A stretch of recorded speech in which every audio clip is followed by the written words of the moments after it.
Parmi toutes les épreuves difficiles qu'il doit recevoir, comment fais-tu pour ne jamais baisser les bras?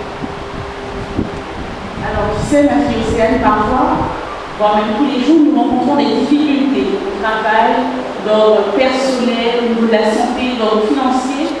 Mais je mets mon espoir en Dieu. Même quand tout va mal, je dis, ça va. Et le fait d'avoir une pensée positive, une attitude positive, ce qui est négatif dans ma vie, voire même dans la vôtre, peut devenir positif. Donc, avec cet état d'esprit, j'ose croire que d'ores et déjà vous avez une pensée positive afin que tout se passe pour le mieux dans votre vie grâce à Dieu. Alors soyez bienvenus en ce sabbat. Bienvenue à vous. Amen. Merci à vous pour cette bienvenue. Et c'est aussi le lancement du thème. Nous sommes tous positifs ce matin. Avez-vous passé une bonne semaine? Oui. Très bien.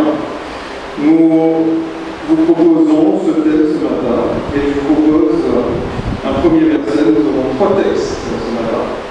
Proverbe 15, verset 23. Proverbe 15, verset 23. Je demande le conseil d'afficher. On éprouve de la joie à donner une réponse de sa bouche. Et combien est agréable une parole dite à propos.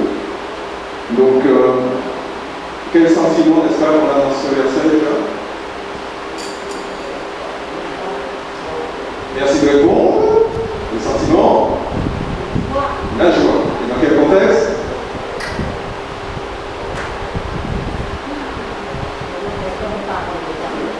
Voilà, le dialogue. Est-ce qu'il vous arrive de faire attention à ce que vous allez dire ou répondre? Ou est-ce que vous êtes du genre spontané, tac au tac, ça vient comme ça, je réponds comme ça? Comment? Je fais attention. Très bien. Les autres, vous faites attention quand vous parlez, vous intervenez. Très bien. Alors, on n'a pas le spontané ici. Et toi?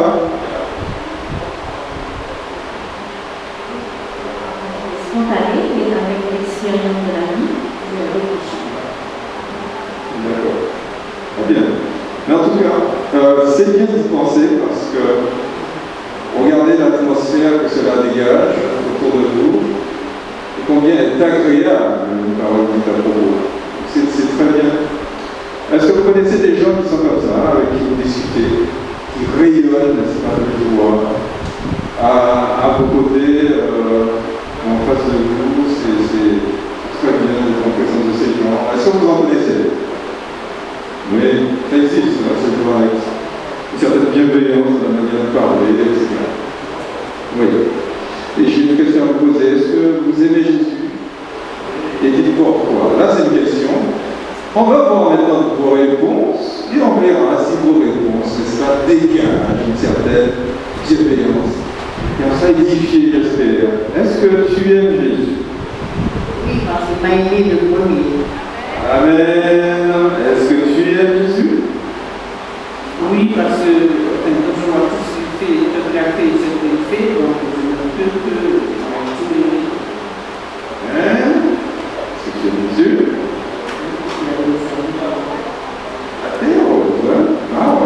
Je regarde tes yeux, tu me sembles être heureux. Et toi, tu aimes Jésus?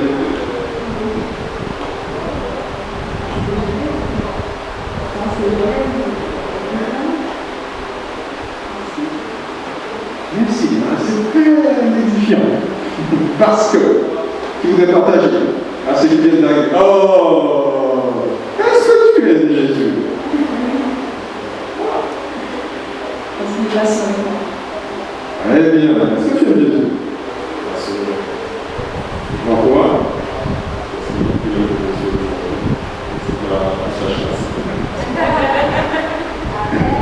Ok, c'est toi qui l'as dit. Et toi, est-ce que tu aimes Jésus? Dis-le pourquoi. Parce que vous avez une vie. Ben oui, j'aime Jésus, parce que je me trouve plus fort que Dieu. Très bien. Dis-moi, est-ce que tu aimes Jésus? Et dis-nous pourquoi. J'aime Jésus parce qu'il m'aime. Très bien. Et C'est suffisant comme réponse? Oui, bienvenue Daniel. Oui, on va la chanter, vous voulez bien? Ami, aimes-tu Jésus?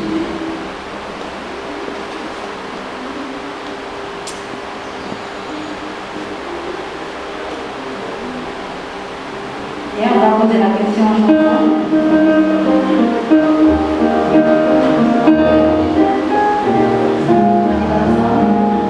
Ah oui, aimes-tu Jésus? Oh oui, j'aime Jésus. Es-tu certain que tu l'aimes? J'aime Jésus, oh oui, vraiment. Pourquoi l'aimes-tu? Oh oui, je l'aime tant parce qu'il m'est le premier. Ensemble. Et c'est pourquoi nous devons tous aimer. Oh oui, j'aime Jésus. Oh oui, j'aime Jésus. Oh, combien je l'aime parce qu'il m'est le premier. Ami, aimes-tu Jésus? Oh oui, j'aime Jésus. Es-tu certain que tu l'aimes? J'aime Jésus, oh Pourquoi oui, l'aimes-tu? Pourquoi l'aimes-tu? oh oui, je l'aime tant parce qu'il m'est le premier. Et c'est pourquoi nous devons tous aimer. Oh oui, j'aime Jésus. Oh oui, j'aime Jésus. Oh, combien je l'aime parce qu'il m'est le premier.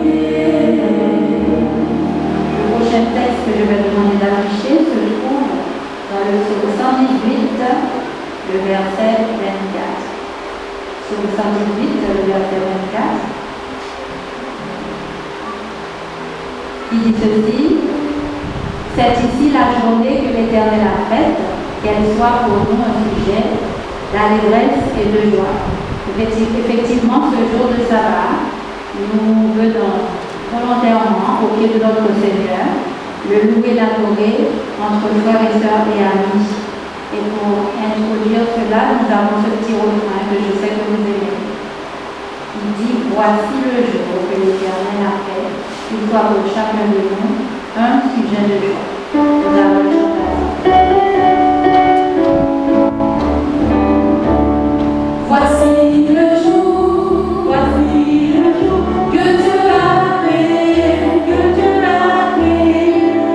qu'il soit pour nous, un sujet de joie, Voici le jour que Dieu a créé, qu'il soit pour nous un sujet de joie. Voici le jour que Dieu a créé.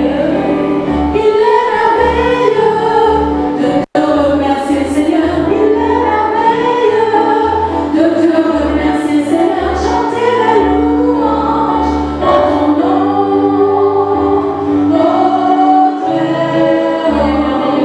Il est merveilleux de te remercier, Seigneur. Il est merveilleux de te remercier, Seigneur. Chanter les louanges en ton nom, oh Très-Haut. Frère des services, tu veux me rendre service s'il te plaît? Tu peux te mettre dans l'allée, juste là, dans le couloir s'il te plaît, je vais te dire pourquoi.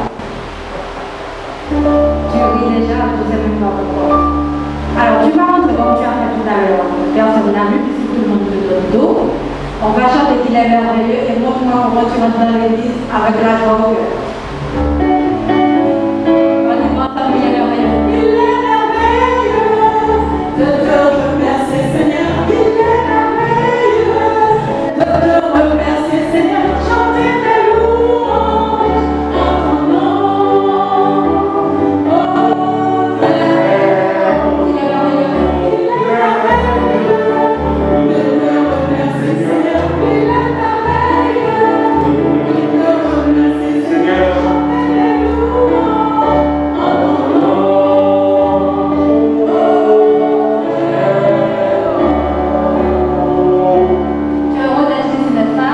Ça, c'est ça. Bienvenue encore à chacun d'entre vous. Très bien. Donc notre manière de parler, de nous rendre nous-mêmes joyeux, mais aussi de procurer la joie. Le fait aussi de se revoir réunis ici, le samedi, le jour d'adoration, pour vivre cette fraternité, peut nous donner aussi cette joie. Et un dernier verset pour vous ce matin, Jean, ça sera affiché dans 16, 24. Jean 16, verset 24.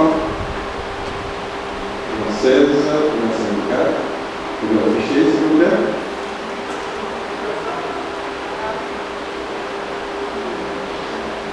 Les techniciens, là, vous dormez. Vous pouvez l'afficher. Ah, Jean 16, verset 24. Jusqu'à présent, il me semble. Jusqu'à présent, vous n'avez rien demandé en mon nom. Demandez pour recevoir afin que votre joie soit complète. Donc la prière aussi, c'est une manière, n'est-ce pas, d'avoir une joie complète et nous adresser à Dieu au nom de Jésus. Donc je vais vous demander de vous tenir à genoux, de faire monter une prière individuelle à Dieu, pensant, n'est-ce pas, à cette joie qu'il nous procure. Donc prions au nom de Jésus. Et après, on aura une dernière prière ici. D'accord? Donc on s'agenouille, on prie. Et après, on aura une dernière prière.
Pardonnez-nous, aidez-nous à toujours garder une attitude positive, à te faire confiance, que tous ceux qui n'ont pas pu venir aujourd'hui puissent venir savoir prochain.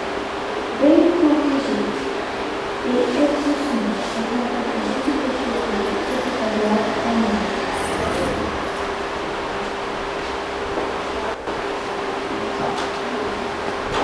Voilà maintenant la deuxième partie.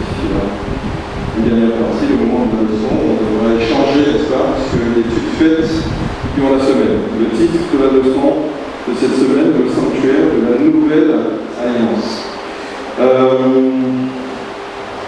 Le sanctuaire de la nouvelle alliance, là, samedi dernier, en tout cas la semaine dernière, on a parlé de ceux qui ont fait la leçon, il y a eu comme une comparaison entre les deux alliances, l'ancienne alliance et la nouvelle. Aujourd'hui, on parle précisément du sanctuaire. Avant d'entrer dans le vif du sujet, est-ce que quelqu'un pourrait définir c'est quoi un sanctuaire? Pour savoir de quoi on parle. Par quel mot pourrions-nous remplacer le terme sanctuaire? Oui?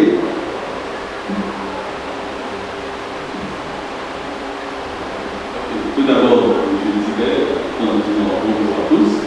En un premier temps, que le sanctuaire peut être considéré comme un endroit réservé pour rencontrer Dieu. En un premier temps, en un second temps, je dirais que aujourd'hui c'est le temple, où l'on se réunit pour vivre cette maison, la maison de Dieu. En un deuxième temps, le sanctuaire peut être un endroit où Dieu en plaisir avec un espace réservé pour communier avec Dieu. Ok, dans la première partie, on n'avait pas cette définition, mais je renvoie. Est-ce que vous êtes d'accord avec la définition de Pasteur? Oui, c'est bien de remettre en question ce que je faisais. est-ce que vous pensez, c'est un petit détail, mais est-ce que vous pensez que le sanctuaire est comparable à ce qu'on appelle temple aujourd'hui? Parce qu'il a comparé, est-ce que vous pensez que c'est une comparaison qui est acceptable? Non seulement le temple, ici il a dit aussi que c'est le corps. Est-ce que vous pensez que c'est acceptable, cette comparaison? Ne me laissez pas tout seul, puisque, n'est-ce pas, je veux me sentir posé. Et ça s'appelle comme ça. Qui a le problème? Est-ce que la définition, vous êtes d'accord? Sinon, ajouter quelque chose. Bon, ok. Il y a quelqu'un?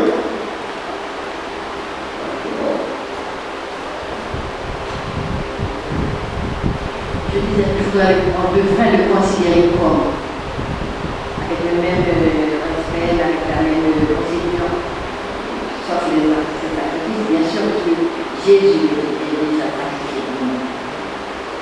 D'accord. Ma question est plus précise.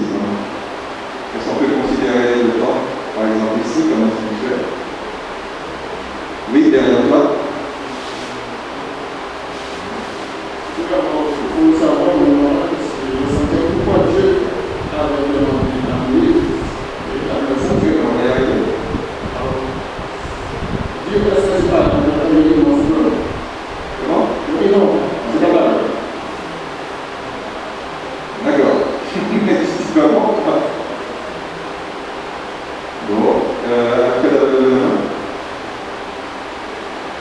non? Bon, alors, je commence par la fin. Le pasteur a raison de comparer le sanctuaire à notre corps, n'est-ce pas, quand vous lisez le Nouveau Testament. À plusieurs reprises, on dit que notre corps, n'est-ce pas, c'est le temple où vient régner l'Esprit de Dieu. Donc, c'est pas nouveau. Non? Vous connaissez ces textes? Si vous ne me répondez pas, je vais me dire, ok, il faudrait que je leur donne ce texte. Mais si vous connaissez ce texte, c'est pas la peine. Notre temple, le temple de cet esprit. Non? Tout le monde connaît? Comment? Oui, faites-moi signe parce que je ne vois pas les autres. Très bien. Maintenant, est-ce que ce lieu est comparable au sanctuaire? Il se peut. Un autre verset dit, là où deux endroits se réunissent en un endroit, je suis au milieu d'eux. Donc, selon la définition, si c'est un endroit où on rencontre, n'est-ce pas, Dieu, on pourrait considérer le temple comme un sanctuaire. Mais chez moi aussi, si je vous invite, on prie. Chez moi aussi, vous êtes d'accord? Ailleurs aussi.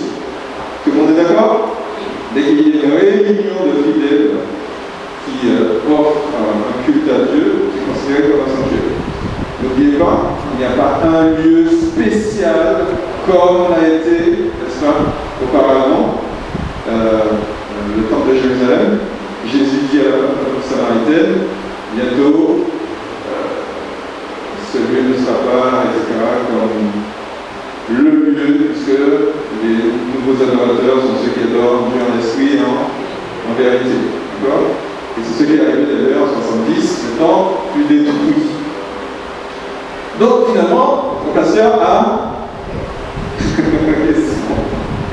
donc le sanctuaire, donc c'est un lieu, il y avait un autre nom, tabernacle, temple aussi, mais il y avait aussi des hauts lieux, n'est-ce pas? Il n'y avait pas qu'un seul sanctuaire en Israël, il n'y avait qu'un seul, à l'image que Dieu avait donnée à Moïse, mais il y avait des lieux où on faisait des sacrifices. Quand vous lisez l'Ancien Testament, il y avait des hauts lieux. Il y a des noms comme alors, le sanctuaire donné par Dieu à Moïse, c'est à Silo.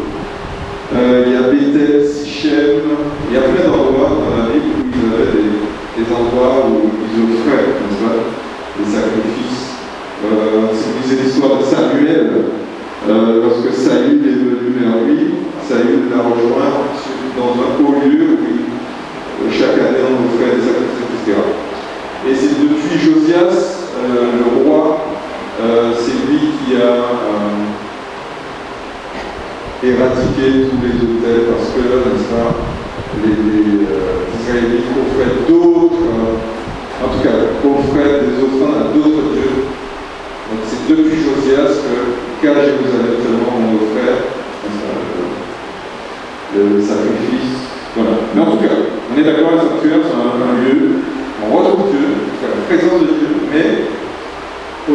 on offre des sacrifices. Ok, à quoi servaient ces sacrifices? On va aller vite pour arriver sur le nouveau sanctuaire. Donc tout ça, il me semble que c'est la base de tout ce que vous connaissez. À quoi servaient les sacrifices dans l'ancien sanctuaire? Le pardon des péchés. Pourquoi et comment?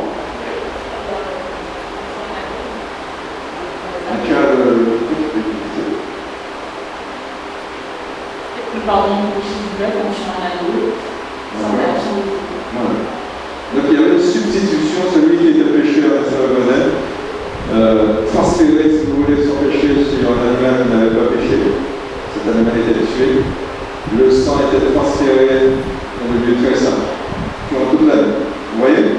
Alors à chaque fois, le pécheur transférait son péché sur un animal innocent, qui était conduit dans le lieu saint. Et une fois par année, le Yom Kippour, cette fête qui existe toujours, c'est le jour du grand pardon. Tout ce qui était cumulé, n'est-ce pas, durant l'année, était en tout cas transféré dans le lieu très saint, puis sur un animal, le bouc, n'est-ce pas, qui était relâché dans le désert. Donc tout était une histoire d'animal innocent, n'est-ce pas, qui payait pour les péchés. Donc c'était comme une publicité, n'est-ce pas, de ce qui devait arriver, une prophétie de la Bible, de ce qui devait arriver après. Donc Jésus annoncé par un prophète Ésaïe, c'est un texte qu'on lit souvent à l'église lorsqu'on prend, n'est-ce pas, la Sainte Seine. Vous vous rappelez?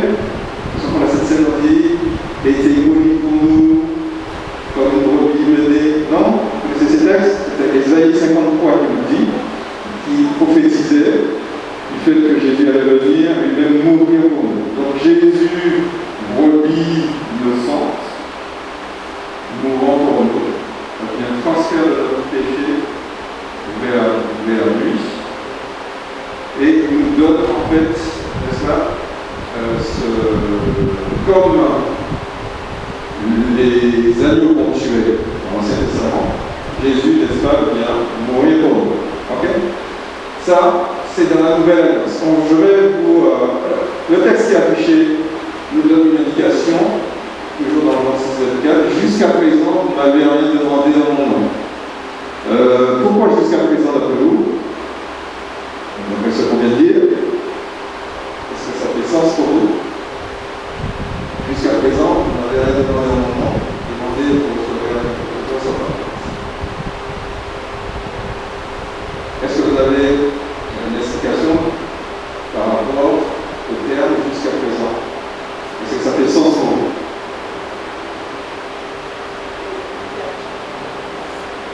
Oui? Quel sens pourrions-nous donner au terme?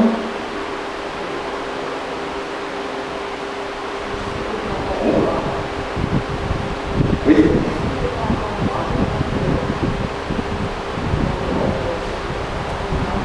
Jésus est en parole.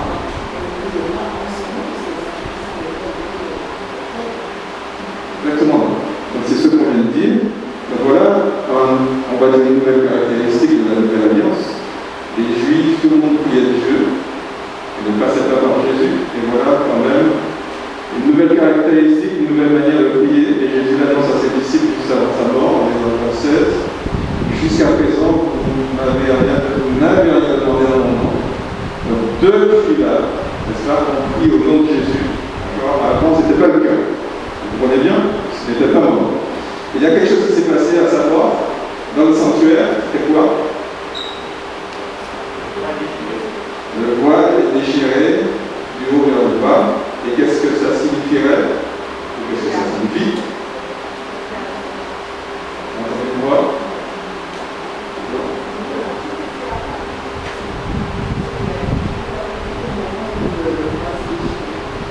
Dans le sens du tabernacle.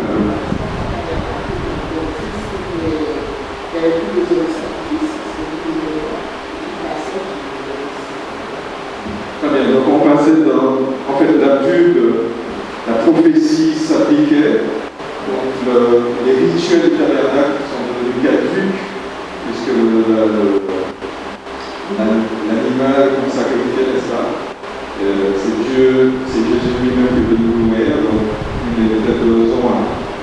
pas, d'offrir d'autres. Mais vous comprenez que c'était quand même difficile pour les Juifs d'accepter ce passage. Ce que je veux ajouter à ce que nous lisons dans des propositions d'activité, simplement en 3 points, rapidement. En le premier temps, c'est que quand le droit du temple s'est déchiré, n'est-ce pas, que tout ce qui se faisait dans le sanctuaire n'avait plus de sens, n'avait plus de valeur. Deuxièmement, c'est en ce qui concerne qu'on n'avait pas besoin d'un médiateur. Des médiateurs, c'était en 2 sens. D'abord, il y avait un substitut. D'accord, puisqu'on parle de et donc maintenant, pas d'intermédiaire. Donc, Jésus a mis fin à ce qui se faisait dans le sanctuaire terrestre pour ouvrir une autre nouvelle, à savoir la nouvelle annonce, la nouvelle annonce Jésus, donc est venu complète, et qu'on n'a pas besoin de s'appeler les animaux, qui sont les animaux pour punir le pardon des péchés. Ok. Donc, le pasteur nous dit bien que Jésus est mort pour nous, mais c'est pas terminé. Qu'est-ce qui n'est pas terminé en fait? Est-ce qu'il y a d'autres choses après la mort? En tout cas, qui importe dans votre foi chrétienne? Est-ce que vous comprenez? Comment? Comme je ne vois pas c'est qui, parce qu'on ne voit pas les visages de la main, si vous voulez parler. Est-ce que notre connaissance du christianisme s'arrête à la mort de Jésus? Est-ce qu'il y a autre chose à faire?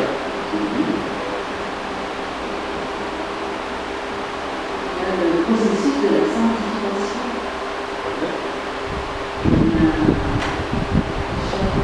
Déjà, il y a la repentance, et l'acceptation de Jésus, et bien sûr le baptême. Et tout ce cheminement par rapport à la sanctification qui mène à la sanctification. Et ma question, c'est, je m'interroge sur le rôle de Jésus. Après sa mort, est-ce qu'il a un rôle maintenant? Le rôle de médiateur. Jésus, il intercède auprès du Père tous les jours pour chacun, pour l'humanité. Bien, oui. Quand il est dans le sanctuaire, il n'est pas fait de même homme, il intercède pour nous. Donc, on voit qu'à l'image, il faudrait qu'on comprenne ce qui se passait dans l'Ancien Testament, ce qu'on a dit tout à l'heure. Il y a plusieurs phases, donc c'est exactement ce qui se passe. Donc, on va dire que Jésus est venu mourir, ça représente le paradis et ça le sanctuaire. Et après, il rentre le sanctuaire comme le sacrificateur faisait, chaque année, ou au moment où chaque personne péchait, n'est-ce pas, asperger le droit du sanctuaire, le lieu saint. Donc Jésus est retourné vers son Père. Après sa mort, il est monté pour rappeler quand il a dit à Marie de ne pas me toucher, parce qu'il n'a pas encore vu son Père. Jésus est monté et Joël qui commente et dit il est arrivé devant son Père, lui demandant est-ce que le sacrifice est acceptable? Et Dieu lui a dit oui. Il y a eu gloire au ciel, louange, etc. Et puis il est redescendu, il a apparu ici. Donc la première partie, la première phase était réalisée et efficace. Donc effectivement, Jésus est au ciel et il a un rôle assez, on va dire, tout aussi important que la première phase. Parce que nous continuons à pécher, n'est-ce pas? Et elle a parlé de celui de la sanctification, n'est-ce pas? On s'édifie, on se rapproche, sanctification, on se rapproche de la sainteté de plus en plus. Donc Jésus a un rôle d'intermédiaire, comme disait le pasteur, entre nous et Dieu. Il faut l'intermédiaire.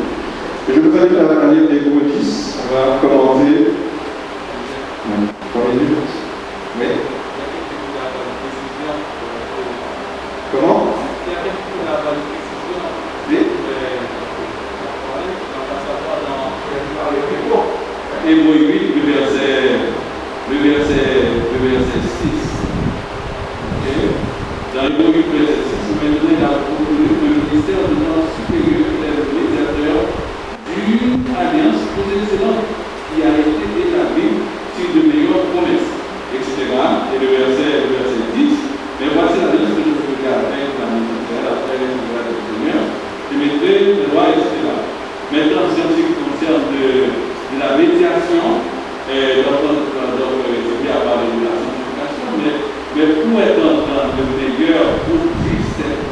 texte dont il a parlé, il faut que l'on soit bien connecté, que je sois vraiment l'intermédiaire par lequel on peut s'adresser au cœur.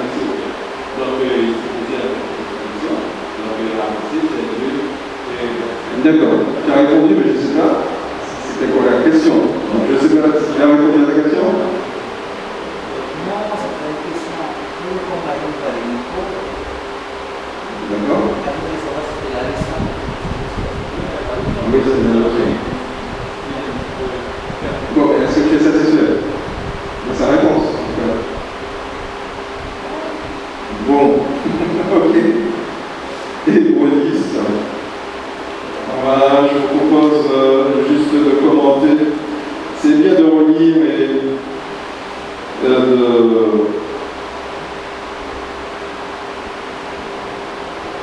commenter les versets. Je vous propose le premier verset, Hébreux 10, verset 1. Hébreux 10, verset 1. En effet, la loi qui possède une nombre de biens à venir, c'est comme je vous disais, précis, ça annonce comme une publicité, et dont l'exacte représentation des choses ne peut jamais, par les mêmes sacrifices qu'on offre perpétuellement chaque année, amener les assistants à la perfection.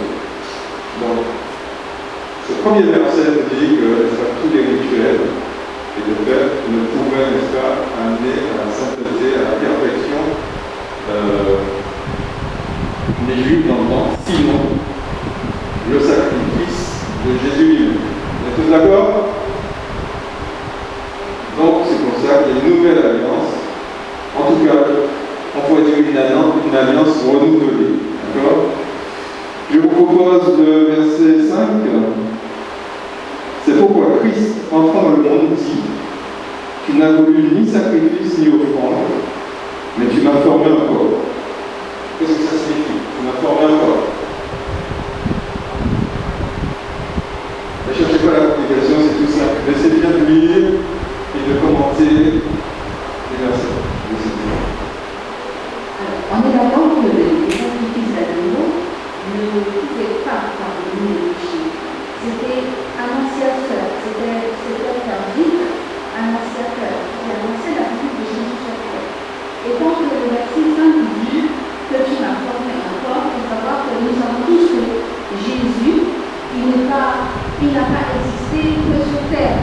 Jésus existait déjà, c'était le Fils de Dieu, et qu'il a fallu qu'il vienne par l'intermédiaire d'une femme et qu'il soit formé en chair, en os, pour qu'il puisse vivre sur la terre avec les hommes, pour faire connaître les plans du nom de Dieu et aussi retenir les hommes sur la terre. Absolument. Donc voilà le contexte, merci Sylvie. C'est peut-être un détail, mais il est bien de le comprendre. Effectivement, c'est ce qu'on appelle l'incarnation dans la Bible. C'est toujours un mystère. Dieu est esprit, Jésus, le Fils de Dieu, Michael. Rappelez-vous que Michael signifie les guerres de Dieu. Était esprit et c'est, n'est-ce pas, incarné. Donc Dieu lui a donné un corps pour devenir comme l'homme et vivre sans péché pour prendre notre place. Donc tout est, n'est-ce pas, et il y a une certaine logique, mais on comprend pourquoi il a vécu. Le péché, n'est-ce pas, a apporté une séparation entre Dieu et l'homme. Dans le jardin d'Éden, Dieu parlait avec l'homme, on dit Genèse. Et le péché amène une rupture, il y a une séparation, si bien que Dieu chasse Adèle du jardin et met des chérubins, n'est-ce pas, à l'entrée du jardin. Parce qu'on ne peut, étant pécheur, survivre en présence de la sainteté. D'ailleurs, peut-être que c'est une même allusion, c'est les deux chérubins sur l'arbre de l'Alliance, en présence de Dieu. On peut faire un rapprochement avec ces deux chérubins devant le jardin d'Éden. Donc, il faut un lien, un intermédiaire, un médiateur entre la sainteté de Dieu et l'homme pécheur. Et c'est le rôle, n'est-ce pas, de Jésus. D'ailleurs, on appelle aussi pontificateur, médiateur, mais pontificat, ça vous rappelle ça? terme emprunté par quelqu'un qu'on connaît très bien d'une autre communauté religieuse. Et la Bible dit qu'il n'y a qu'un seul médiateur. Un pont entre l'humanité et la divinité. Et c'est ce que Jésus, n'est-ce pas, est venu faire. Donc, pleinement homme, mais pleinement aussi divin. Donc, c'est comme une zone tampon entre deux parties différentes, la partie divine et la partie humaine, et Jésus est au milieu. Donc, il y a ce verset qui est intéressant, il me semble, on est toujours dans Hébreux 10, verset. Alors, 19. Hébreux 10, verset 19. Ainsi donc, frères, puisque nous avons au moyen du sang de Jésus une libre entrée dans le sanctuaire, une libre entrée, par la bonne nouvelle et du nom qu'il a inauguré pour nous au travers du voile, c'est-à-dire de sa chair. Et puis, verset 21, et puisque nous avons un souverain sacrificateur établi sur la maison de Dieu, 22, approchons-nous avec un cœur sincère dans la plénitude de la foi, les cœurs purifiés d'une mauvaise conscience et le corps lavé d'une eau pure. Donc, par Jésus, au travers de Jésus, on a accès directement au trône de Dieu. Maintenant, vous et moi, nous pouvons parler directement à Dieu, mais au travers de Jésus. Vous comprenez? C'est-à-dire que Dieu nous voit blanchis parce que son Fils est mort pour nous. Donc c'est pour cela qu'il dit aux disciples, comme on a vu, vous pouvez prier Dieu en mon nom. Donc Dieu, Jésus est l'intermédiaire entre l'humanité et Dieu, la sainteté de Dieu. Vous comprenez? Et c'est ce que nous dit 2 Timothée, pour terminer. 1 Timothée, pardon, 2, versets 5 à 6. 1 Timothée 2, versets 5 à 6. 1 Timothée 2, versets 5 à 6. Et on va terminer. Car il y a un seul Dieu et aussi un seul médiateur entre Dieu et les hommes, Jésus-Christ, homme, qui s'est donné lui-même en rançon pour tous. C'est là le témoignage rendu en son propre temps. Donc, c'est ce qu'il faudrait qu'on se rappelle. Jésus est mort pour nous, donc nous le savons, il prend notre place. C'est pourquoi on peut, n'est-ce pas, accéder directement au trône de Dieu. Après sa mort, il a un rôle très important, il continue, puisque le péché existe toujours, on continue à pécher, n'est-ce pas? Et là, il a ce rôle d'intermédiaire entre nous et Dieu. Et le rôle aussi de nous améliorer, c'est qu'il disait la sanctification, n'est-ce pas? C'est toujours par lui. Et accompagné du Saint-Esprit, puisque c'est le nouveau rôle, le rôle exprimé dans le Nouveau Testament du Saint-Esprit.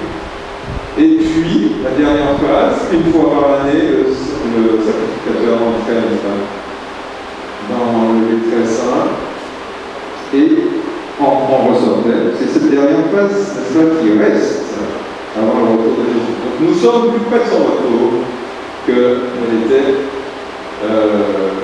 au temps des disciples.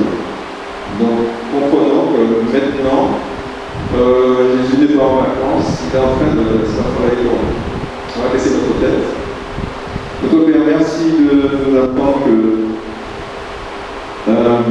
tu es amour et tu as donné ton Fils afin qu'il prenne notre place et que nous retrouvions cette relation saine avec toi et directement nous pouvons nous adresser à toi au nom de ton Fils Jésus.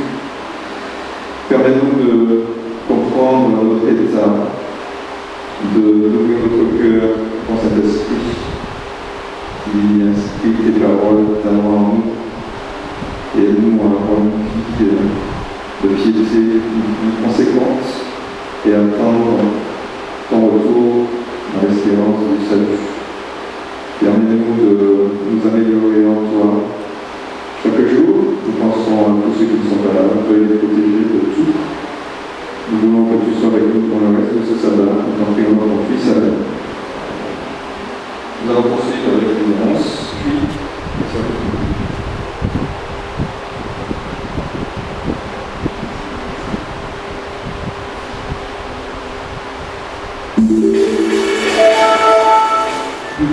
formation adventiste, annonce de la mission adventiste de la Guyane.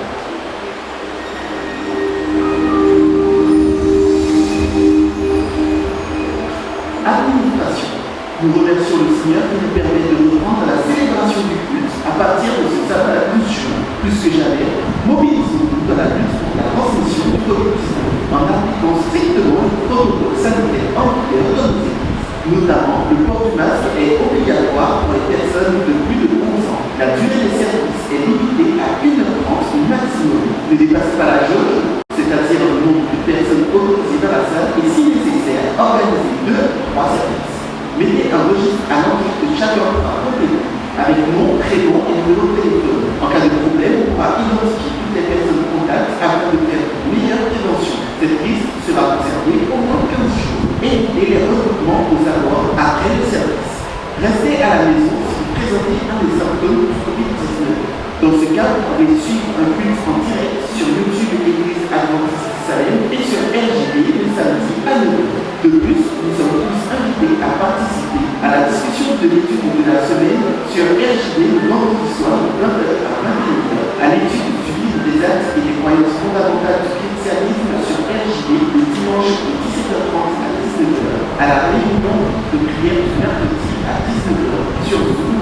L'identifiant est 933 6048 5286. Il n'y a pas de mot de passe. Ne ratez pas la réunion de prière exceptionnelle ce dimanche matin à 6h autour du thème La guerre, l'armée sur Zoom avec l'identifiant 933 6048 5286. Il n'y a pas de mot de passe.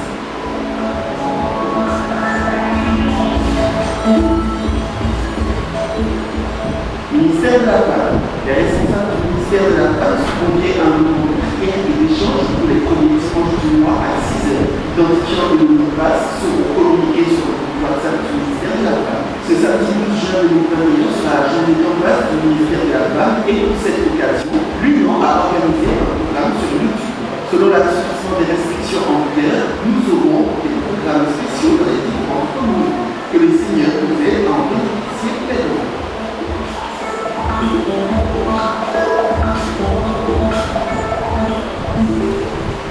École La Persévérance.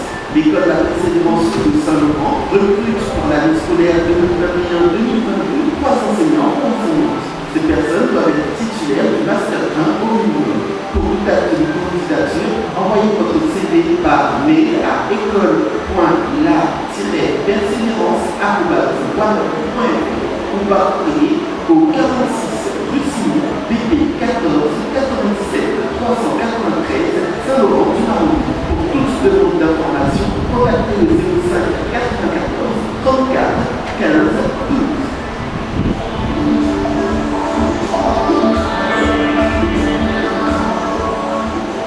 Secours adventiste. Convocation adressée aux membres actifs, affiliés, sympathisants et bienfaiteurs. Le Secours adventiste de la Guyane a le plaisir de vous convier à son assemblée générale qui se tiendra le dimanche 20 juin 2021 de 9h à midi au temple adventiste de Salem, chemin Montpellier. Voici les points à l'ordre du jour. Rapport moral, rapport d'activité, rapport du trésorier, modification des statuts, renouvellement des membres du conseil d'administration. Les membres qui ne sont pas à jour de leur cotisation pourront faire le nécessaire sur place. Espérant vous rencontrer à l'occasion de cette assemblée, nous vous remercions pour votre dévouement, participation et motivation dans notre mission de bienfaisance.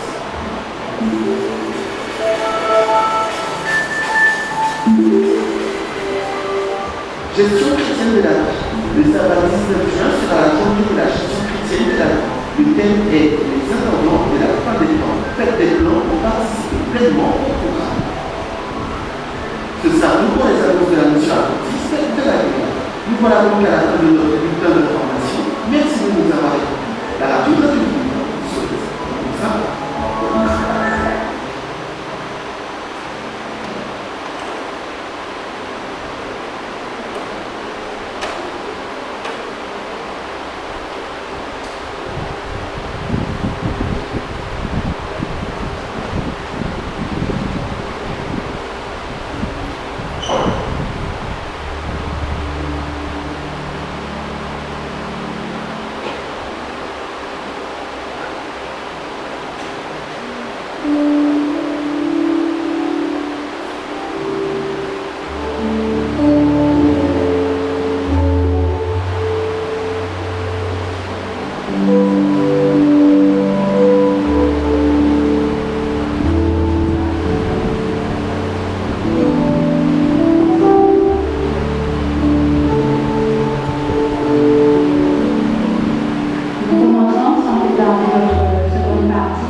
cela que nous nous sommes vus ici, n'est-ce pas?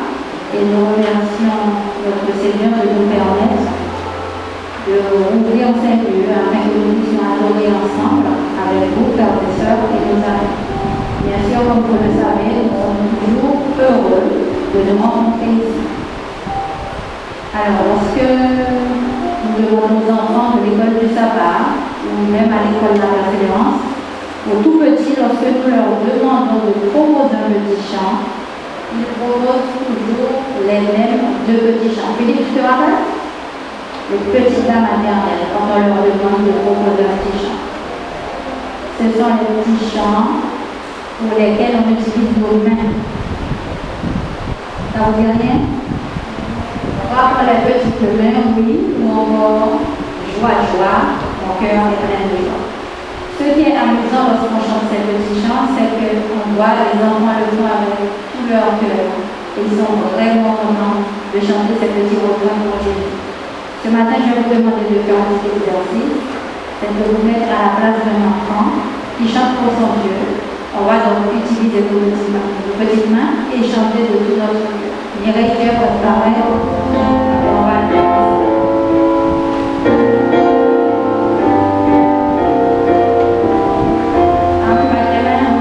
Avant les petites mains, avant les petites mains, avant les petites mains de joie. Jésus aime entendre chanter les enfants. Avant les petites mains de joie, avant les petites mains, avant les petites mains.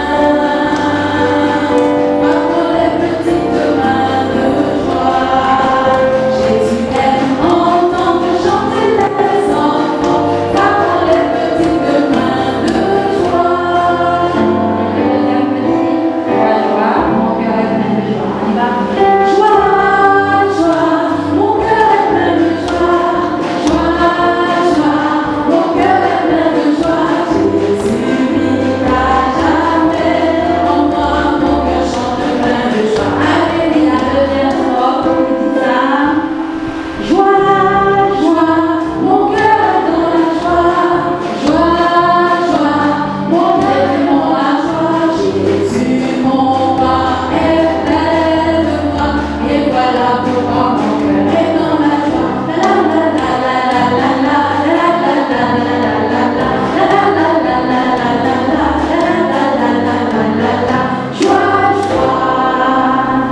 Et gare à vous si vous ne chantez pas ces deux petits chants pour eux, alors qu'ils les aiment. On va vous vivre dans la joie et chanter ce petit refrain, éclate de joie mon âme, que vous connaissez certainement.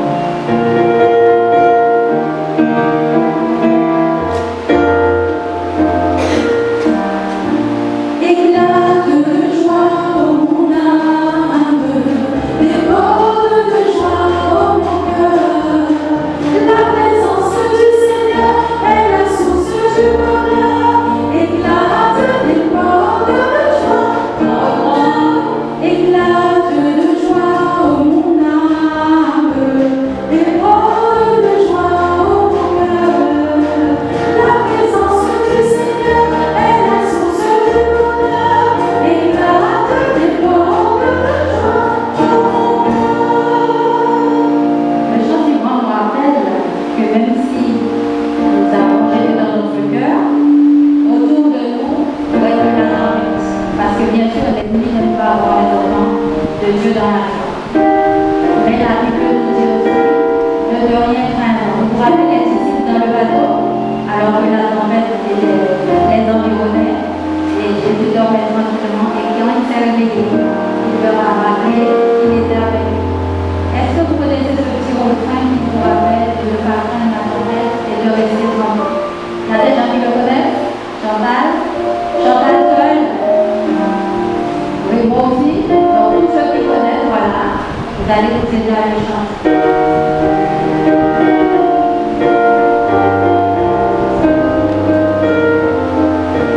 J'aimerais vous en faire de temps. Crains pas la tempête, reste tranquille, la paix viendra.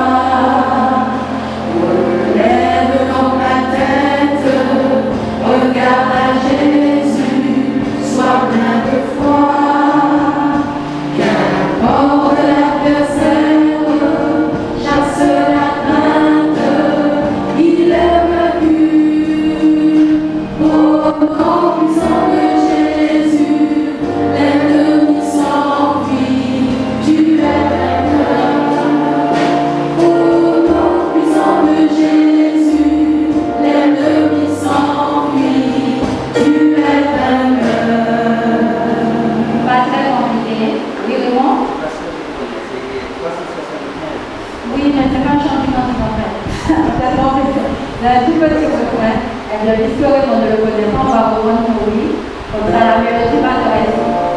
Merci à ceux qui connaissent et qui chantent. Les autres, la mélodie est bien facile.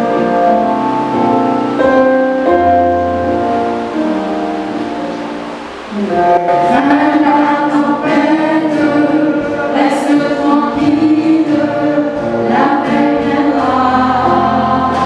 Relève donc ta tête, regarde à Jésus, sois plein de foi. Comme l'adversaire chasse la crainte, il est vaincu. Au nom puissant de Jésus, l'ennemi s'enfuit, tu es vainqueur. Au nom puissant de Jésus, l'ennemi s'enfuit, tu es vainqueur. Un petit chant à chanter lorsque tout va mal, le Raymond. Le 375, jusqu'au faire votre libération. Alors, il dit quoi?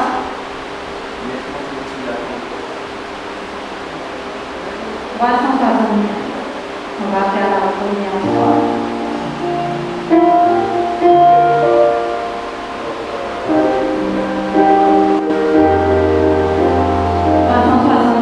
Et bien on va chanter le groupe. On va le remplacer par le qui est prévu parce que ça tombe aussi à fond. Mais entends-tu la tempête et ses terribles accents? Car le Seigneur est là près.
Notre Dieu, notre Père, merci pour ta bonté, ta grandeur. Nous voici prosternés devant toi, que nous te glorifions, parce que tu es notre Dieu. Seigneur, tu as consenti un grand sacrifice, tu nous as donné ton Fils, afin de nous réconcilier avec nous, afin d'être notre souverain pontife entre toi et nous. Ô Dieu du ciel, nous voulons te dire merci pour son amour, pour sa présence, pour sa bonté, pour tout ce qu'il nous accorde. Ô Dieu, nous venons à toi avec nos péchés, nos manquements, en te demandant pardon. Pardonne-nous, car personne ne pardonne. Ô Dieu du ciel, nous te prions également pour celui qui va prêcher, qui va nous donner le pain de vie, qui soit rempli de ton esprit. Merci, ô Dieu, car tous ici présents sont venus pour te louer et te glorifier.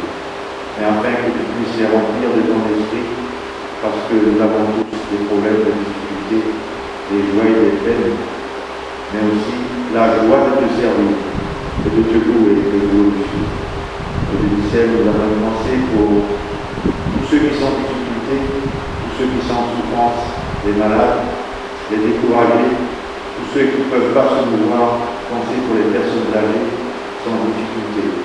Ô Dieu du ciel, je te prie pour eux, afin qu'ils puissent te recevoir, afin qu'ils puissent recevoir ta lumière éternelle, qui soulage et qui transforme.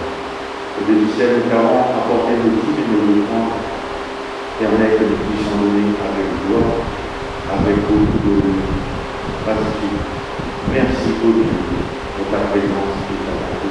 Merci pour tout ce que tu nous accordes. Nous t'en prions. Au nom précieux de Jésus, pour ta gloire.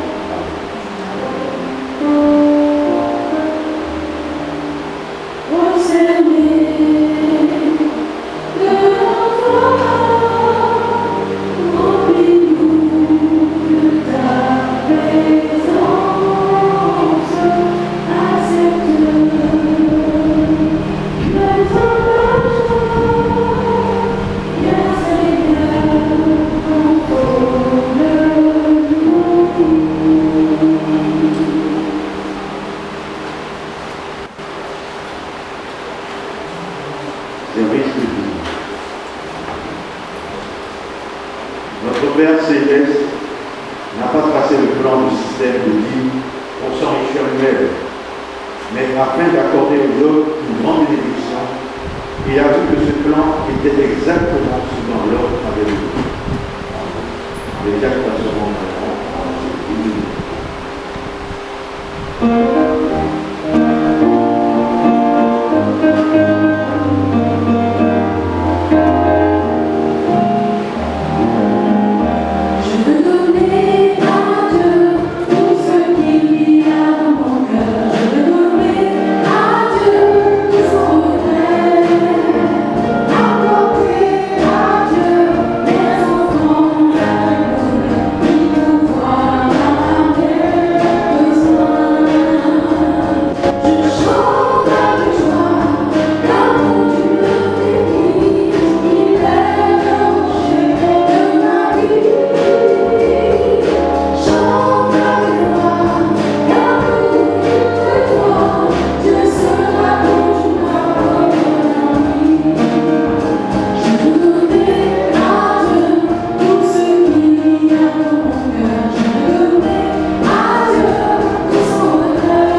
après cette interruption de pratiquement un mois, l'église est fermée. Je suis content de revoir les personnes qui venaient très souvent.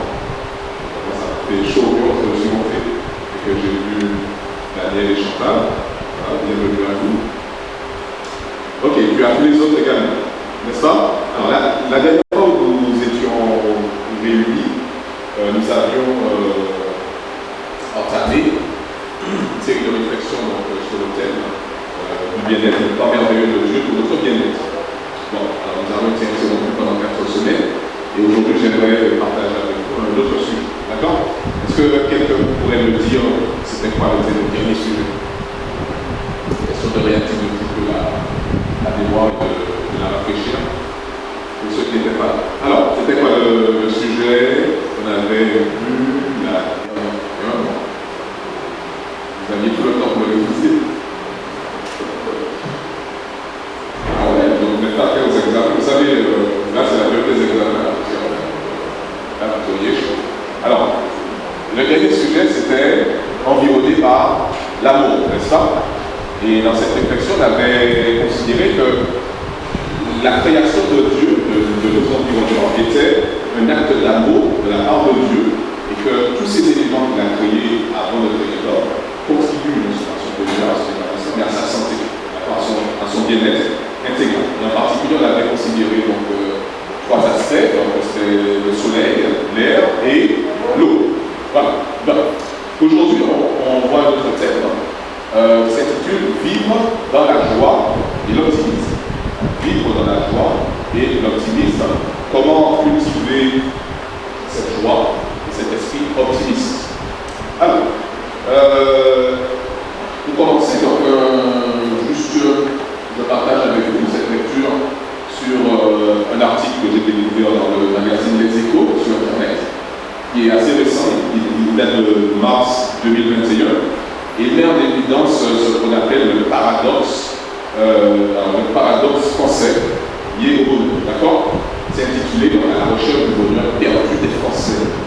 Et dans cet article, j'ai relevé un court extrait. Malgré des revenus appréciables, des inégalités contenues et une espérance de vie élevée, nous sommes en tant que Français moins satisfaits de notre vie que d'autres peuples moins bien lotis, comme les Polonais ou les Italiens. L'économiste Claudia Sénic, l'une des spécialistes les plus réputées de ce champ de recherche étonnant, qu'est l'économie du bonheur, parle du paradoxe français. Donc, a priori, les Français auraient plus de raisons de se sentir heureux que les Polonais ou les Italiens parce qu'ils bénéficient de plus d'avantages et pourtant, ce n'est pas le cas. D'accord? Donc, ça veut dire, cela déjà, cet article met en évidence la chose suivante, c'est que la sensation de bonheur, de bien-être, de joie, ne dépend pas en fait de ce que nous avons possédé. D'accord? Mais bien plutôt, c'est le premier point de notre attitude. En fait, c'est notre attitude intérieure, la façon dont on va se positionner dans des situations, selon les circonstances, qui va déterminer si nous avons ou non cette sensation de joie et si nous éprouvons le bonheur. Alors, il y a un livre qui a été écrit par David Burks, qui s'appelle Se sentir bien, et une des phrases clés de ce livre se dit You feel the way you think. Vous vous sentez selon la manière dont vous pensez. D'accord? Donc si vous pensez bien, alors vous vous sentez bien. Si vous pensez mal, vous vous sentez mal. Donc grosso modo, c'est ce que ça veut dire. Et c'est quand même vrai. Parce qu'en fait, nous subissons, alors nous sommes plongés dans un environnement, n'est-ce pas? Il y a des événements, il y a des circonstances qui se produisent, qui peuvent être variables. Et certaines circonstances peuvent être adverses, peuvent être négatives, ou d'autres peuvent être positives.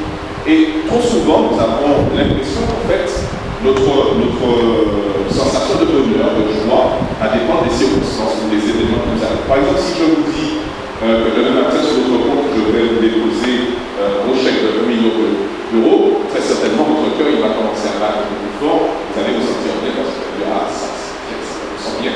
D'accord? Mais par contre, si les impôts vous envoient un courrier en vous disant qu'on vous rajoute une petite couche, couche, et là, tout de suite, vous allez vous sentir un peu moins bien, n'est-ce pas? Et on a trop souvent tendance à se laisser diriger au niveau de ce sentiment de bonheur par les circonstances autour. Pourtant, cet auteur il dit la chose suivante, c'est que, en fait, c'est l'attitude qui compte. Les circonstances, c'est vrai, mais en fait, c'est la façon dont nous percevons ces circonstances, la façon dont nous les plaçons dans un contexte, la façon dont nous les analysons, dont nous les utilisons, qui va déterminer nos humeurs, donc nos émotions, qu'elles soient positives ou qu'elles soient négatives. Donc, le premier point, c'est de penser à ça, c'est que c'est l'attitude, en fait, qui fait la différence. Notre attitude face aux événements et aux circonstances. Le deuxième point, lequel j'attire notre attention, c'est que notre attitude, justement, va affecter notre bien-être. Et ça, en fait, c'est pas vraiment le déclare. Tout seul, en fait, il y a eu plein d'études, en fait, qui montrent, comme celle-ci, qui montrent, en fait, que avoir une attitude positive, développer des émotions positives, tout cela a un impact clair sur notre santé totale, notre santé globale. C'est-à-dire que notre corps sera en meilleure santé, notre cerveau sera en meilleure santé si nous avons la possibilité de développer des émotions positives, d'avoir une attitude positive. Alors, juste cet extrait c'est une professeure dans le département de psychologie, Carole Riff. Elle dit il y a une science en plein essor qui affirme qu'une attitude positive n'est pas seulement un état d'esprit, mais elle a également des liens avec ce qui se passe dans le cerveau et le corps. Et dans ses recherches, toutes ces personnes disent qu'en fait, c'est d'autant plus évident dans ce contexte où les gens se trouvent dans des situations difficiles. Par exemple, quand les gens sont dans le dénuement, sont dans le besoin, sont dans le manque, le fait de développer une attitude positive et des sentiments qui sont positifs a un impact beaucoup plus important sur la santé globale de ces personnes. Troisième idée, c'est que notre attitude face aux circonstances, donc décider d'avoir une attitude positive, c'est un choix. En fait, ça ne vient pas comme ça, en fait. C'est un choix. Je décide maintenant. Vous aussi, vous pouvez décider d'adopter une attitude positive. C'est un choix. Alors voilà, j'avais écrit ça et je vous invite, vous pouvez le dire avec moi. Vous pouvez remplacer le nous par le je, si vous voulez, d'accord? Ça va nous motiver. On y va ensemble. Je dois choisir d'améliorer ma santé émotionnelle. Cette santé émotionnelle, en fait, qui s'améliore, c'est justement ce choix de développer une attitude positive. Donc, je choisis cette attitude positive et on va le développer plus tard. Alors, comment faire pour développer cette attitude positive, éprouver des sentiments de bonheur, de joie et améliorer notre santé émotionnelle? Alors, 3 points que je vais vous proposer ce matin. Le premier point, c'est mener une vie équilibrée. Faites des efforts, faire des efforts pour mener une vie équilibrée. Et malheureusement, notre société dans laquelle nous sommes, trop souvent, nous invite à mener justement des vies déséquilibrées. Soit nous dormons trop tard, soit nous dormons trop, soit nous dormons trop peu, soit nous mangeons peu, soit nous mangeons trop, soit nous travaillons trop, soit nous travaillons trop peu. Voilà. Donc en fait, très souvent, nous sommes dans l'excès au lieu d'être au contraire dans l'équilibre. Alors, il y a une recherche menée en Finlande par des universitaires. 2000 personnes, 2000 hommes en particulier, pendant 13 ans ont été suivis. Et on a essayé de faire un lien, vérifier s'il y avait un lien entre la santé mentale, donc le risque de faire des dépressions, par exemple des maladies mentales, et puis le comportement alimentaire. Et il y a quand même quelque chose qui a été mis dans l'évidence, c'est la suivante, c'est que le fait de manger trop riche peut favoriser le sentiment de dépression, le sentiment dépressif. D'accord? Est-ce que ça correspond à ce que nous vivons dans notre société? Nous avons une abondance de nourriture à notre disposition. Alors, souvent une nourriture très sucrée, trop riche, trop sucrée, trop abondante ou trop grasse. Et a priori, cette façon de s'alimenter augmente la possibilité pour nous de développer des sentiments liés à la dépression. Bien, donc ça veut dire qu'il faut prendre une décision et choisir de mener une vie équilibrée. Alors voilà un exemple de routine que je partage avec vous. Prenez des repas sains, donc évitez le plus possible des repas qui ne soient pas de qualité. Prenez des repas sains avec modération. Donc refusez ce qui est mauvais, mais utilisez ce qui est bon avec modération. Dormir suffisamment, donc le sommeil également, on l'a vu la dernière fois, que la lumière du soleil a un impact sur les sécrétions hormonales de notre cerveau, dans notre corps. Et ces sécrétions ont également dans le fait de s'endormir bien et avoir un sommeil de qualité. Donc dormir suffisamment en quantité et en qualité.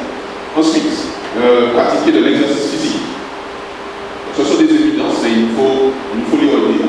Donc, pratiquer de l'exercice physique pour libérer les tensions accumulées. Il nous faut avouer que nous sommes trop sédentaires. En fait, on nous force à être sédentaires parce que on a une voiture, et souvent dans la voiture, il y a des embouteillages pour rester longtemps. Quand nous sommes au travail, beaucoup d'entre nous sommes assis. Quand nous sommes à la maison, nous sommes assis. Et puis, donc, quand nous revenons à la maison, nous sommes tellement fatigués que nous nous asseyons devant la télé. Et puis après, nous bouchons. Donc, nous sommes très sédentaires et l'exercice physique n'est pas une priorité et devrait, au contraire, devenir une priorité et devrait être intégré dans notre routine quotidienne. Et puis, le dernier point que je suis très attaché, c'est le fait de s'abstenir complètement de tout ce qui est drogue et alcool. D'accord? S'abstenir complètement de la drogue et de l'alcool. Et c'est là que je suis reconnaissant des revues du message de l'Église adventiste qui, depuis le début, a invité ses membres à se positionner par rapport à ça. Cigarettes et alcool, a refusé de fumer, a refusé de boire des boissons alcoolisées. Zéro alcool, zéro drogue. Voilà. Et lorsque nous sommes comme ça, en fait, nous développons une routine régulière qui va nous permettre d'améliorer notre santé mentale. Bien. Le deuxième point, qui est important, c'est le fait de développer ce qu'on appelle la résilience. Alors, on ne va pas expliquer dans toute largeur ce que c'est que la résilience, sinon à travers un petit proverbe juif. Le second. Et puis nous rappelle un peu les béatitudes de Jésus. Ce proverbe nous dit heureux les flexibles, car ils ne peuvent être résilients. Heureux les flexibles, car ils ne peuvent être résilients. C'est ça la résilience. C'est le fait de pouvoir supporter une situation qui peut être difficile sans être abattu, sans être cassé, et de pouvoir se relever et continuer à vivre une vie joyeuse et optimiste. Alors, l'exemple qu'on peut donner, c'est celui des arbres. Vous avez déjà vu dans les Antilles, par exemple, il y a des cyclones, et souvent les arbres qui nous paraissent les plus vigoureux, les plus solides, ils vont tomber les premiers. Parce qu'en fait, leur tronc est tellement dur que finalement, le vent fort va les jeter entièrement et les déraciner. Alors que certains arbustes beaucoup plus flexibles, ils vont paraître se pencher jusqu'à casser, mais finalement, lorsque le vent cesse, ces arbustes, ils reprennent leur place. Et c'est ça en fait la résilience, la flexibilité. Alors, la résilience, ça ne vient pas comme ça. Également, ce petit ça. Alors voilà 4 conseils pour pouvoir apprendre à être résilient. Le premier, c'est considérer que le passé, c'est passé. Et parce que le passé est passé, on ne peut rien y changer. Il faut arrêter de se lamenter dessus. Quel que soit ce que nous avons vécu dans le passé, il faut pouvoir dire, c'est passé. Si j'ai été une mauvaise personne dans le passé, et que j'ai honte de cela et que je me sens coupable, c'est passé. Je ne peux rien changer aux actes mauvais que j'ai commis. Je ne peux rien changer non plus aux actes bons que j'ai commis. C'est fini.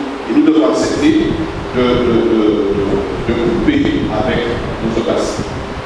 Le deuxième point, de considérer que l'adversité, elle ne dure pas toute une vie.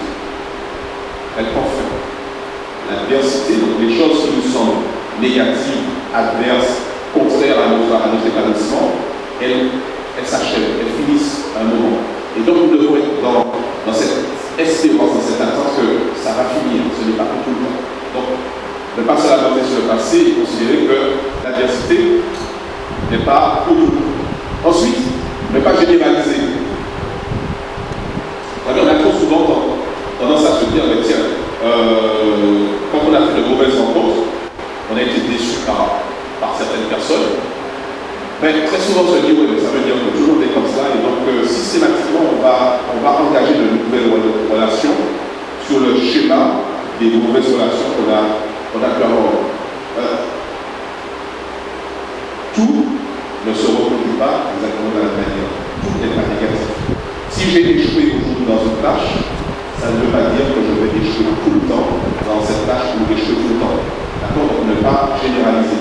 Ce qui était valable dans le passé n'est pas forcément valable dans le futur. Ne pas généraliser. Et puis ensuite, le dernier point, il est important, et on va le développer tout à l'heure, c'est considérer ce qu'il y a de positif dans la vie.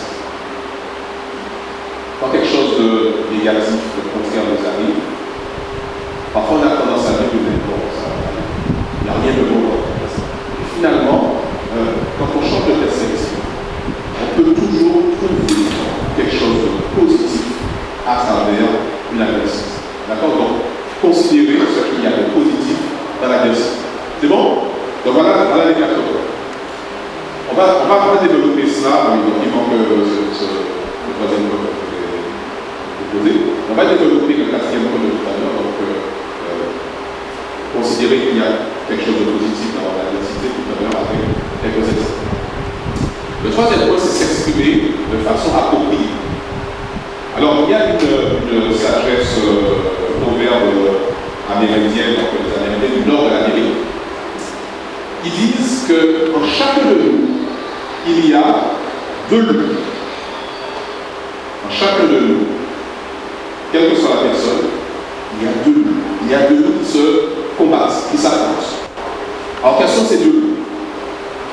Ces 2 loups, c'est le loup du mal et le loup du bien. Donc, en chacun de nous, il y a le loup du mal et le loup du bien. Alors, le loup du mal, il va représenter tout ce qui est sentiments et émotions négatifs. La colère, l'envie, la tristesse, le sentiment d'infériorité, le ressentiment, l'orgueil, le sentiment de supériorité également. Tout ça, ce sont des sentiments négatifs, le loup du mal. Et puis le loup du bien, il va représenter tout ce qui est émotions et sentiments positifs. La joie, la paix, l'amour, l'espérance, la sérénité, l'humilité, la bonté, la bienveillance, le pardon, l'empathie, la générosité, la vérité et la compassion, etc. Alors, si ces 2 loups se combattent chacun d'entre nous, le loup du bien et le loup du mal, je vous pose la question suivante. Quel loup va gagner? Quel loup va être vainqueur? C'est ça en fait la question. Est-ce le loup du mal ou est-ce le loup du bien? Alors, selon vous, quel est le loup qui va gagner? C'est celui qui nous donne la possibilité de gagner. D'accord? Quoi d'autre? Alors, j'entends la raison, tout à fait. Alors, en fait, c'est tout simplement le loup qu'on va nourrir. D'accord? Si vous nourrissez le loup du mal, vous allez faire gagner le loup du mal. Si vous nourrissez le loup du bien, vous allez faire gagner le loup du bien. Alors, pourquoi est-ce que tiens, si j'affame le loup du mal, donc le loup du bien, il va gagner. Alors, affamer le loup du mal, en fait, ça serait se concentrer sur ce qui est mal en nous, de se dire, je vais refuser ce qui est mal en moi. Mais on s'est aperçu, malheureusement, vous avez peut-être fait cette expérience, que plus vous voulez réprimer des émotions négatives, et plus elles remontent, et plus elles grandissent, et plus elles s'émoussent. Quand on se focalise pour supprimer les émotions, les sentiments négatifs, ils ont tendance au contraire à grandir. Donc on ne peut pas affamer le loup humain. L'apôtre Paul dit la chose suivante. Frère, ne te laisse pas vaincre par le mal. Et quand on lit ça, on a l'impression, mais si je refuse le mal et que je me bats contre lui, voilà, donc ça va disparaître. Mais ça ne marche pas. Et c'est pour ça qu'il rajoute. Tu le sais, surmonte le mal par le bien. Donc frère, ne te laisse pas vaincre par le mal, mais surmonte le mal par le bien.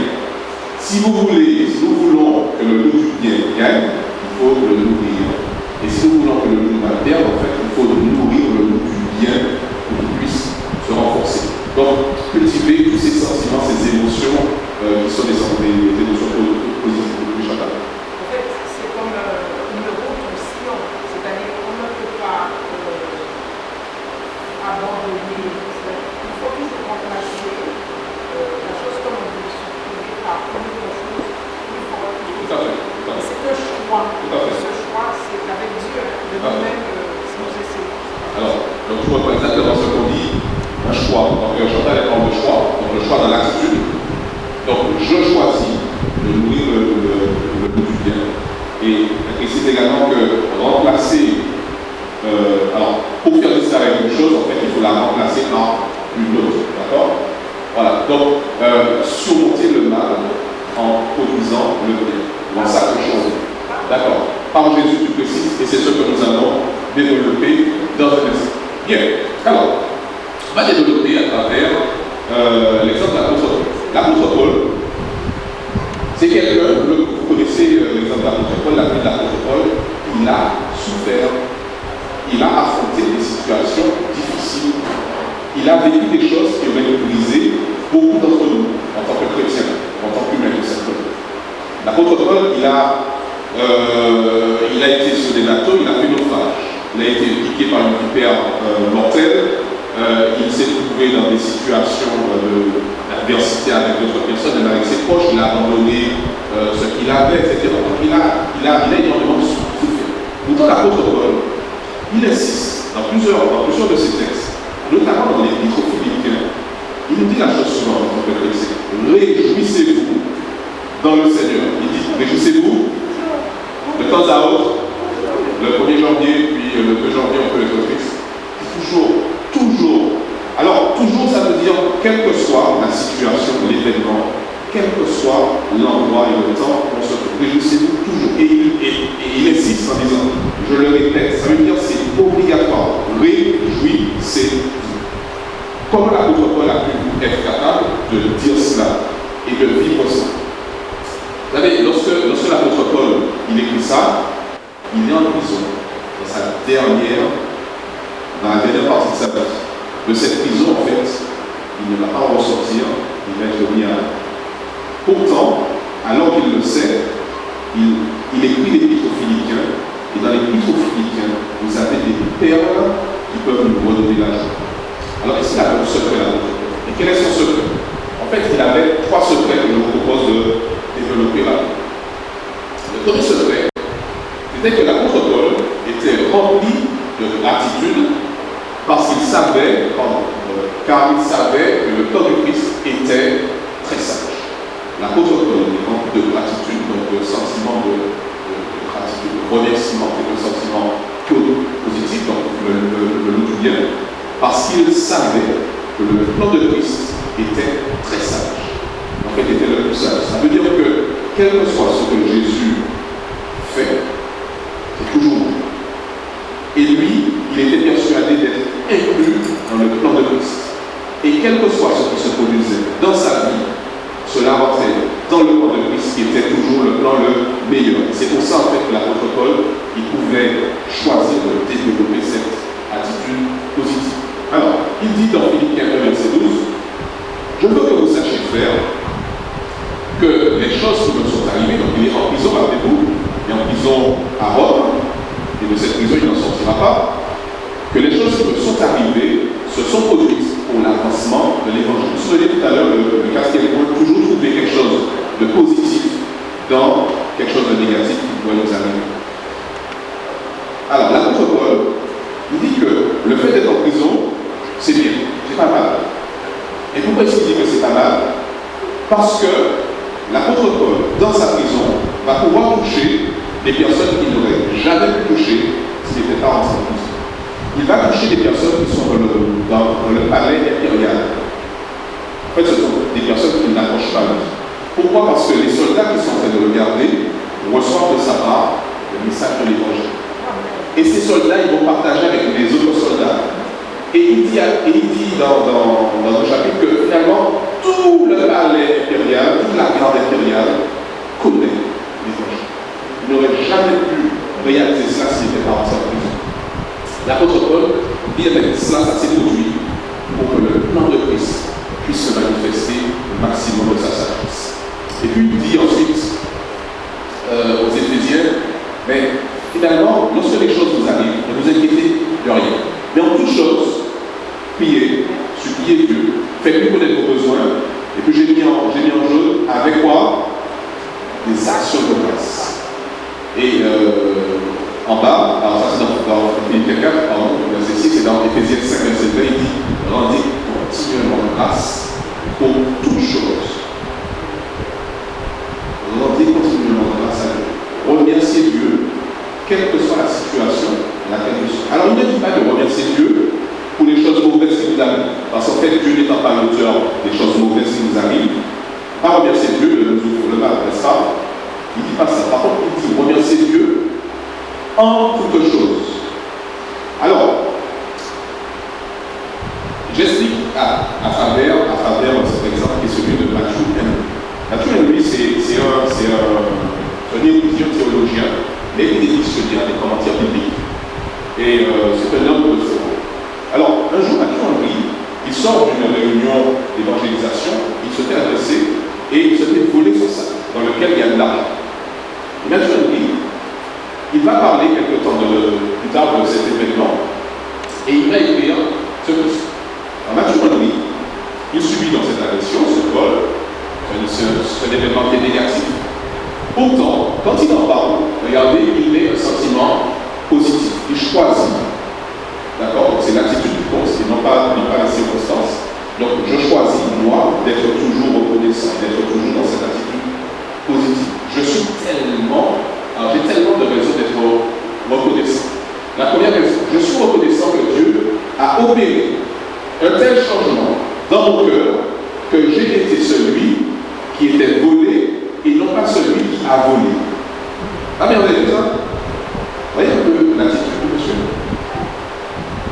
Merci Seigneur, parce que dans cette agression, ce n'est pas moi qui l'ai volé. Parce que tu as tellement transformé ma vie que je suis capable de faire ça à la bouche. Je préfère être la victime plutôt que d'être le coupable, n'est-ce pas? Ensuite, je suis reconnaissant que même si le jeune homme a pris mon argent, il n'a pas pris ma vie aussi. Il est encore vivant, n'est-ce pas? Parfois, nous nous énervons lorsque quelque chose nous arrive, mais nous sommes encore vivants. Ensuite, je suis reconnaissant que même s'il a pris mon sac d'argent, il n'y a pas grand-chose à l'intérieur de celui-ci. Le jeune homme, il n'a pas pris en fait toute sa fortune. Il lui restait encore de l'argent pour pouvoir vivre. Bien. Je suis reconnaissant que j'ai été le seul impliqué et je n'ai pas été blessé. Je suis heureux que ma vie vaut tellement plus que les possessions terrestres que Dieu m'a accordées dans mon séjour ici. Merveilleux. Et puis, je suis reconnaissant que même si j'avais perdu ma vie dans cette rencontre, je sais que le ciel m'attend où les richesses de la gloire de Dieu dépassent de loin le total de toutes les richesses des hommes. Même s'il avait perdu sa vie, je suis reconnaissant parce que je sais que ma vie, en fait, ne s'arrête pas à la vie. N'est-ce pas? Donc, cet homme, il avait pris cette habitude, il avait fait ce choix de développer toujours ce sentiment de reconnaissance. Et il trouvait toujours un motif de reconnaissance envers Dieu, même dans des situations difficiles.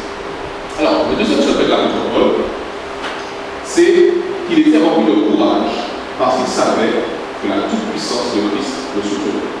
Alors, l'apôtre Paul, il s'est trouvé avec son ami Silas, son collaborateur, dans une situation difficile parce qu'il avait voulu faire quelque chose de bien. L'apôtre Paul, il a délivré quelqu'un de l'esclavage de démon, et parce qu'il l'a fait, on l'a mis en prison. Avant de le mettre en prison, on l'a fouetté, donc son dos lui faisait mal. On l'a enchaîné, on lui a mis des fers aux pieds, on l'a attaché, et voilà, donc très certainement les fers aux pieds devaient serrer, gonfler ses chevilles, il devait avoir mal, ne pas pouvoir se coucher correctement parce qu'il a mal au dos, les fesses lui font mal, tout lui fait mal. Et dans cette situation, l'apôtre Paul et Silas, en fait, auraient pu se plaindre, auraient pu effectiver les bourreaux, les gardiens, leur dire qu'ils n'ont pas le droit de faire cela, qu'il va se plaindre de toute manière, il faut qu'il voit le juge et tout. Mais il a choisi une autre attitude. L'apôtre Paul, il a commencé, nous trouvons ça dans Acte 6, il a commencé avec Silas, au milieu de la nuit, à chanter et à prier, à chanter les louanges de Dieu. Alors ça veut dire quoi? Ça veut dire que l'apôtre Paul, au lieu de continuer à regarder le malheur qui lui arrivait,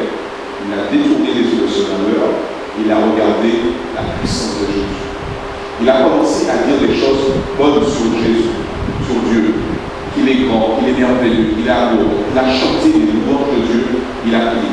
Et qu'est-ce qui s'est passé dans cette circonstance? Il dit, il y a eu un grand tremblement de terre, les portes de la prison furent ébranlées et les liens de tous tombèrent. Dieu a manifesté dans cette situation difficile sa puissance. Et l'apôtre Paul, en fait, dans cette situation, il a continué à rester courageux parce qu'il savait que Dieu est tout-puissant. Lorsque nous faisons le choix de détacher nos yeux des malheurs qui nous arrivent, de les fixer sur Jésus et de le louer, de le prier, c'est à ce moment seulement qu'il peut intervenir et manifester sa toute-puissance. Dieu ne peut jamais manifester sa toute-puissance lorsqu'on ne le contemple pas. Il ne la manifeste que lorsqu'on se détache de ce qui nous arrive de terrestre et qu'on fixe les yeux sur lui. Troisième secret de l'apôtre Paul, le dernier, Paul, il était rempli d'espoir parce qu'il connaissait le plan global de Christ. Alors, le plan global de Christ, c'est quoi? C'est qu'il savait ce qui allait se passer au-delà des circonstances qu'il vivait actuellement. D'accord? Regardez ce qu'il dit dans le Timothée. Pour moi, voici le moment où ma vie va être offerte à Dieu comme un sacrifice. Je vais bientôt mourir. J'ai combattu le beau combat. J'ai fini ma course et j'ai gardé la foi. L'apôtre Paul, il sait qu'il va mourir. Pourtant, il reste rempli d'espoir dans cette situation. Et pourquoi il reste rempli d'espoir? Parce que maintenant, le prix de la victoire maintenant, c'est la juste récompense que le Seigneur, le juste juge, va me donner le jour du jugement. Il me la donnera à moi. Imaginez ça, l'apôtre Paul, il sait que sa vie ne s'arrête pas à la mort. Il sait que sa vie n'est pas sur terre. Il sait que le plan de Dieu va s'accomplir quand Jésus reviendra et il sait qu'il aura part à la récompense. Il sait qu'il va vivre le retour de Jésus et la félicité éternelle. Ça, il le sait, lui. Et il nous encourage en disant, mais pas seulement à moi, mais également il la donnera aussi à tous ceux qui attendent avec amour le moment où il arrêtera. Lorsque les choses sont mauvaises autour de nous, non seulement fixons le regard sur Jésus pour le louer, mais également fixons notre regard par anticipation sur ce que nous allons vivre quand Jésus reviendra. C'est une réalité et on dit que nous pouvons vivre cette réalité si nous aimons l'idée que Jésus reviendra. Ça c'est merveilleux, n'est-ce pas? Donc, si on doit reprendre les trois secrets de l'apôtre Paul, alors c'est écrit ici, on a vu quoi? Paul était rempli de gratitude. Pourquoi? Parce qu'il connaissait, en fait, il savait que le plan de Jésus est toujours le meilleur et qu'il est inclus dans le plan de Jésus. Nous sommes inclus dans le plan de Jésus en tant que chrétiens.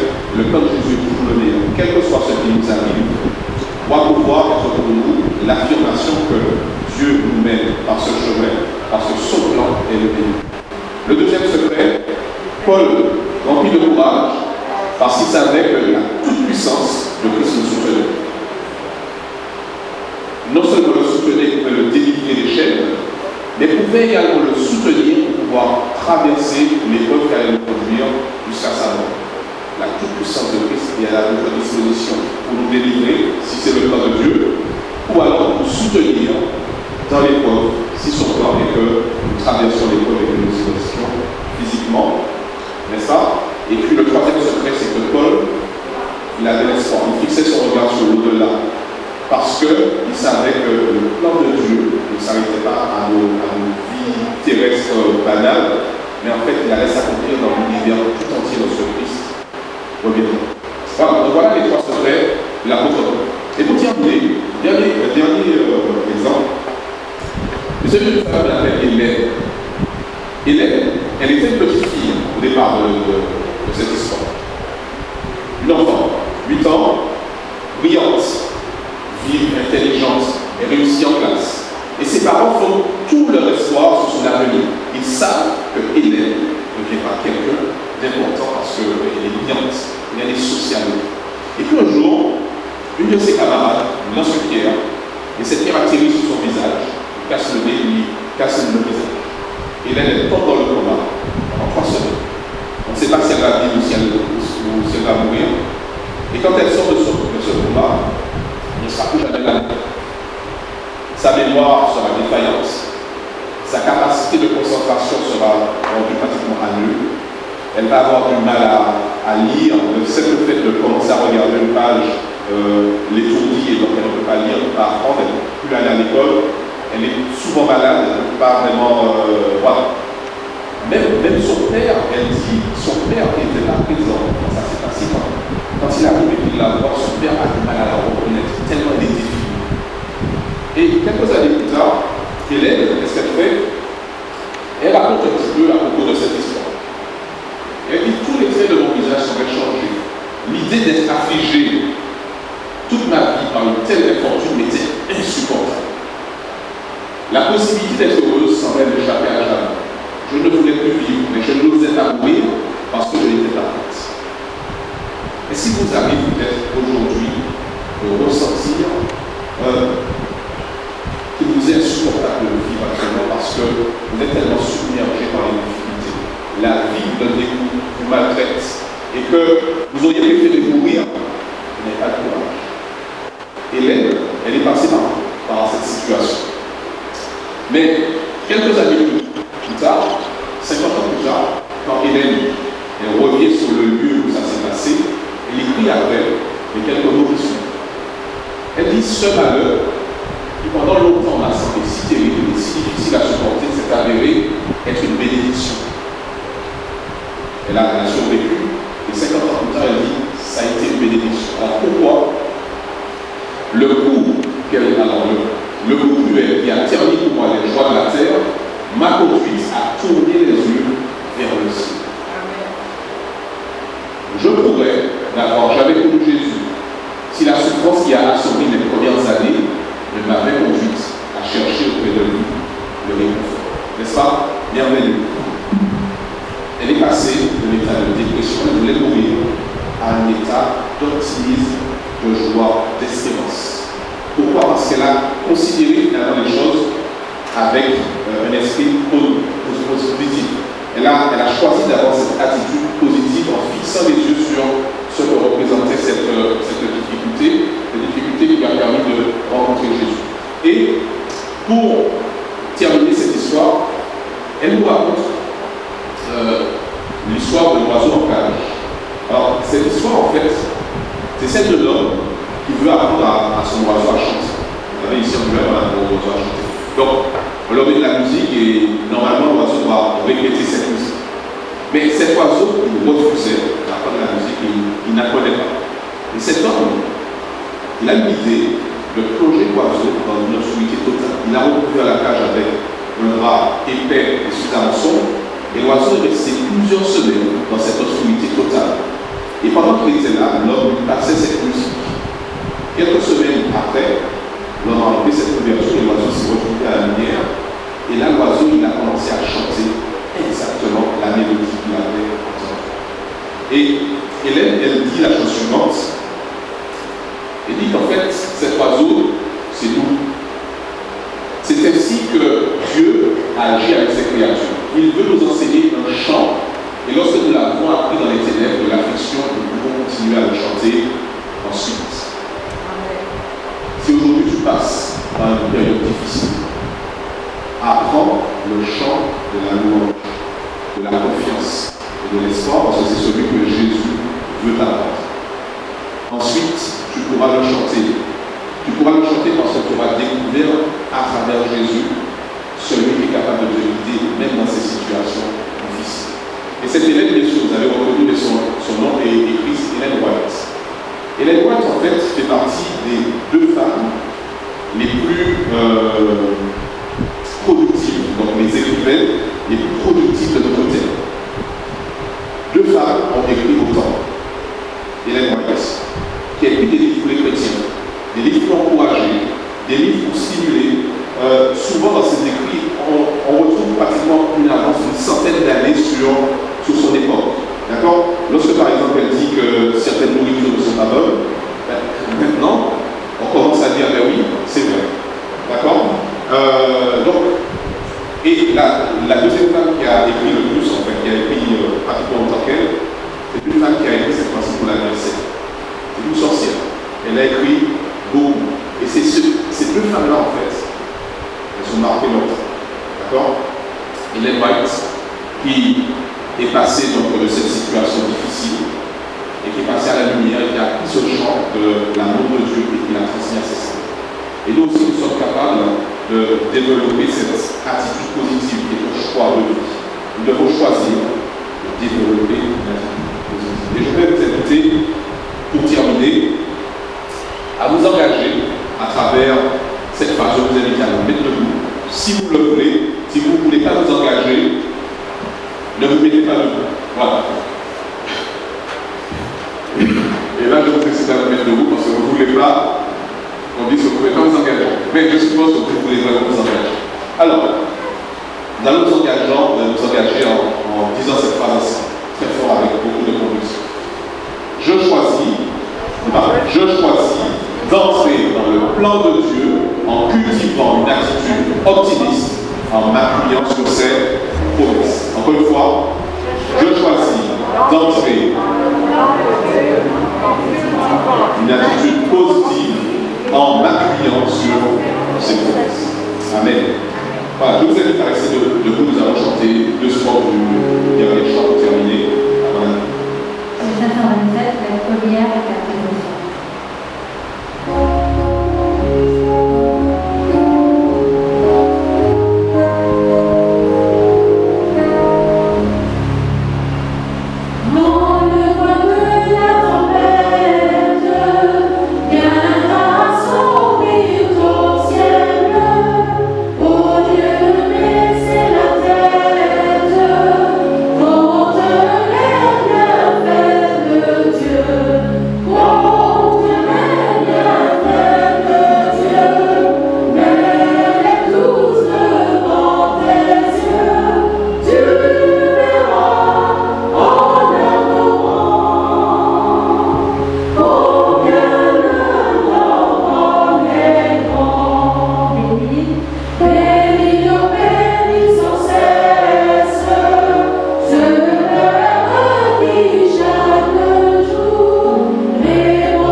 Que l'on soit loué dans nos vies,